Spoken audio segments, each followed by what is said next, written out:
Hello people, Mike here from N3, and today we're going to be talking about Aragami 2, China's crackdown on gaming, and the PS5 and Series X actually getting some stock at Best Buy. But before we get into it, please leave a like, sub, and maybe hit that beautiful bell icon to be notified of any new videos. Anyhow, let's dive in.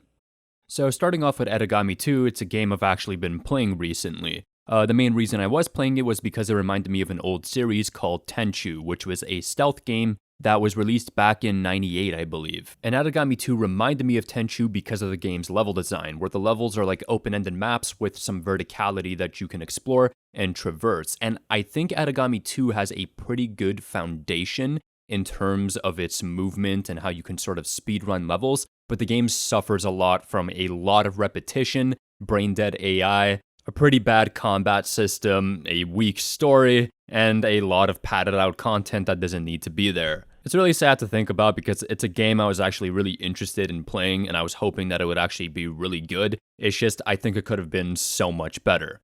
If the game had more distinct handcrafted levels, I think it would be 10 times more enjoyable. And even if they had to cut back on content due to how much more work that would be, I wouldn't mind because at least the game would stay fresh instead of just going through the same maps over and over again, doing the same menial tasks like eavesdropping, collecting documents, or killing targets. The game would just get really old, and I was hitting a point where I was asking, when is it gonna end?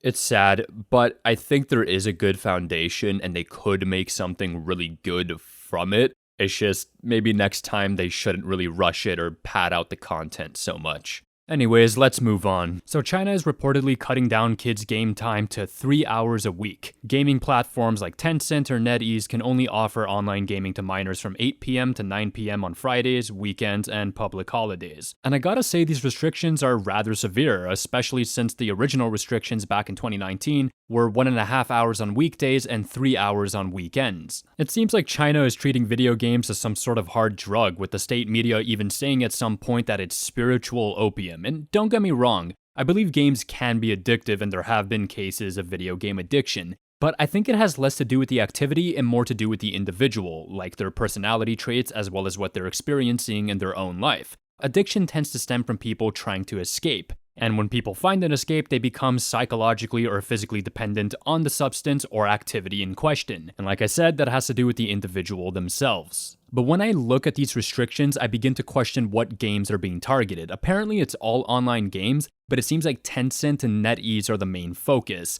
And as far as I remember, most of their games follow a free-to-play model or a sort of gacha system. So maybe they're trying to crack down on games of this style, because I'm not sure about other titles. Think about it, their esports business is actually quite lucrative down there. So would companies like Riot be affected with games like League of Legends or Valorant? Because there is a model that allows you to buy stuff like skins, but it's not a pay-to-win model. So would companies like Riot get a bit of leeway? Anyways, it's still sad to see that kids are getting such a harsh punishment to their playtime. It could just be a simple recreational activity for them to just have fun, and now they're only being cut back to 3 hours a week. That's rather severe. As a gamer myself, I do believe there's a such thing as video game addiction, but like I said, that has less to do with the activity and more to do with the person as well as what they're experiencing in their own life. And when it comes to kids being addicted, that's really up to the parents to try to take care of, to teach their kids about priorities or just general responsibilities. It just seems weird that the government is getting involved at this level. Anyhow, let's follow up with some good news. Apparently the PS5 and Xbox Series X will reportedly be on sale at Best Buy. Now some of you may be rolling your eyes thinking to yourself, well, the scalpers are just gonna get it.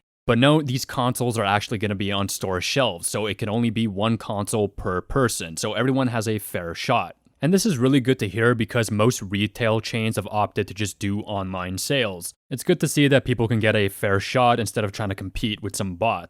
Information regarding which Best Buy stores will actually have the PS5 or Series X still has to go live. So at that time, you'll be able to learn whether or not the store near you will actually have the consoles in question. And there's a good chance that there will actually be some pretty good stock because they haven't been selling the PS5 or Series X online for over the past month. So there's a good chance they've been filling up their inventory. So hopefully you can be one of the 10 people that actually own a PS5 or Series X. I wish the best of luck to all of you. Although this report makes me wonder if Sony or Microsoft have been pressuring retail chains to actually sell the consoles in store so people can actually get a chance at them, because Sony and Microsoft are actually losing out on selling to scalpers. Now, you may be listening to that thinking how they're making a ton of money.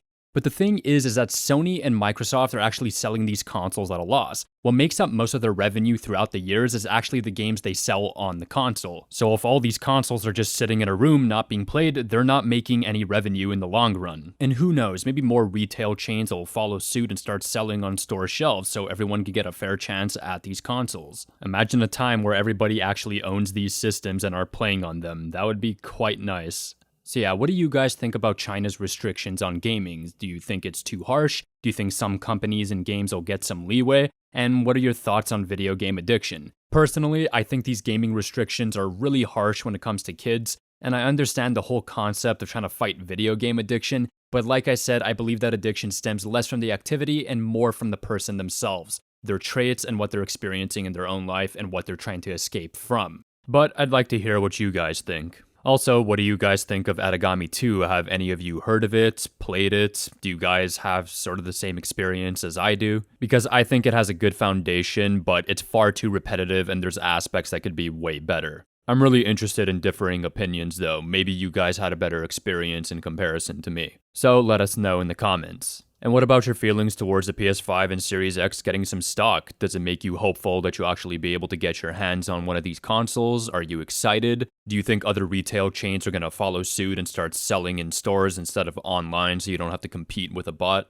Or do you think most retail chains will just stick to selling the consoles online since they're making a ton of money off of scalpers? Personally, I'm not sure what to think. I have a feeling Sony and Microsoft are trying to maybe pressure retail chains to start selling the consoles in-store so people can actually have a chance at buying them and playing on their consoles. Because even though Sony and Microsoft are getting a lot of console sales from the scalpers, they're actually losing out big time because nobody's actually playing on the consoles, thus they're losing a huge stream of revenue. Like I said, people purchasing games and playing games on their console is what gives them most of their money. Also, take a shot for every time I say console.